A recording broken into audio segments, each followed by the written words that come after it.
నెల్లూరు జిల్లా కావలి పట్టణంకు చెందిన సోమినేని మురళీకృష్ణ గత 12 సంవత్సరాలుగా మీ సేవ కేంద్రాన్ని నిర్వహిస్తున్నారని, ఇంతవరకు ఎటువంటి ఇబ్బందులు లేకుండా చేస్తున్నామని అన్నారు.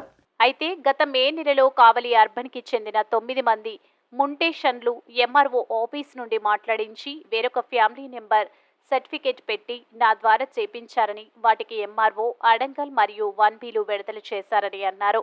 అయితే తర్వాత చెన్నాయపాలెం గ్రామానికి చెందిన కొంతమంది రైతులను కావలి వ్యవసాయ మార్కెటింగ్ చైర్మన్ సన్నిబోయిన ప్రసాద్ యాదవ్ తీసుకువచ్చి ఎంఆర్ఓని దగ్గర చేపించుకోమన్నారని తెలిపారు.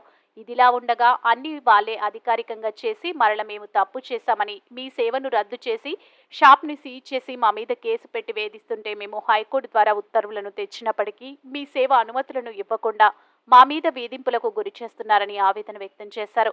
ఎంఆర్ఓ మీద విచారణ జరపాలని, అందుకు ఎటువంటి సహకారం కావాలన్నా నేను తప్పకుండా సహకరిస్తానని మురళీకృష్ణ తెలిపారు. మే నెలలో ఎంఆర్ఓ ఆఫీస్కి సంబంధించిన కావలి అర్బన్కు చెందిన 9 అప్లికేషన్లు నాకు దగ్గర తీసుకొస్తే నేను చెయ్యను అంటే ఎంఆర్ఓ ఆఫీస్ నుంచి మాట్లాడించి ఫోన్ చేసి వేరే వాళ్ళ ఫ్యామిలీ మెంబర్ సర్టిఫికేట్లు వేరే ఫ్యామిలీ మెంబర్ సర్టిఫికేట్లు పెట్టమని ఎంఆర్ఓ ఆఫీస్ వాళ్ళు ఇచ్చిన ఆర్డర్స్ ప్రకారం నేను ఆ 9 అప్లికేషన్లు చేశాను. జూన్ నెలలో 1వ తారీఖు నుంచి ఏఎంసీ చైర్మన్ సన్నిబోయిన ప్రసాద్ యాదవ్ చెన్నాయపాలెం గ్రామానికి చెందిన కొన్ని అప్లికేషన్లు కొంతమంది రైతులు నా దగ్గర తీసుకొచ్చి మొన్న చేసిన విధంగానే ఎంఆర్ఓ ఆఫీస్ వాళ్ళు చేయించుకోమన్నారు అని నేను చేయను అన్నాను. అప్పుడు ఫోన్ చేసి ఆర్ఐ గారికి ఫోన్ చేసి నేరుగా ఆర్ఐతో మాట్లాడించిన చాలా అప్లికేషన్లు చేయించాను. నేను అప్లికేషన్ చేయాలి అంటే ముందుగా రైతుకు సంబంధించిన ఓటీపీ అన్నా చెప్పాలి, లేదా ఏలు ముద్ర అన్నా వేస్తే కానీ అప్లికేషన్ అనేది ఓపెన్ కాదు. వాళ్ళు ఆ విధంగా 16 మంది రైతులను తీసుకొచ్చి నా దగ్గర అప్లికేషన్లు చేయించుకున్నారు. నేను ఓన్లీ సర్వీస్ చేసే వరకే నా బాధ్యత. వాళ్ళు ఏలు ముద్ర వేస్తేనే అప్లికేషన్ ఓపెన్ అవుతుంది.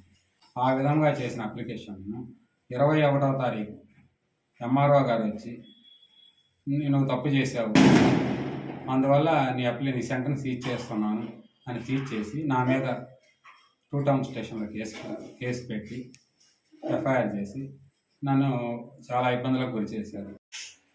దీనికి సంబంధించి నేను హైకోర్టు నుంచి తెచ్చిన ఆర్డర్స్